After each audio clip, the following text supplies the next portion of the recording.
Mungkin ada anak muda yang nak gunakan satu dinar keluaran public gold ni untuk dijadikan sebagai mas kahwin. Jadi saya nak sharekan dekat tuan-puan cara paling mudah untuk nak dapatkan satu dinar emas ni. Saya tak nak cakap tentang mereka yang ada duit banyak. Sebab mereka yang ada duit banyak, tuan-puan boleh beli secara full payment. Harga untuk satu dinar sekitar 2,200 lebih. Tapi saya nak sharekan cara paling mudah untuk kita nak dapatkan satu dinar ni dengan cara, first kali tuan-puan kena daftar akaun emas public gold.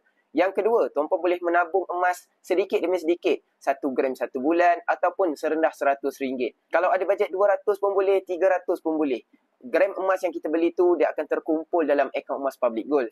Bila dah cukup 4.25 gram dalam akaun emas gap tuan-puan, boleh arahkan sistem untuk pos berinsurans ke rumah satu dinar emas ni. Sebab satu dinar ni berat dia 4.25 gram. Kalau tak nak secara pos, tuan-puan boleh keluarkan melalui mesin ATM emas public gold. Dah banyak dah mesin ATM dekat Semenanjung Malaysia ni.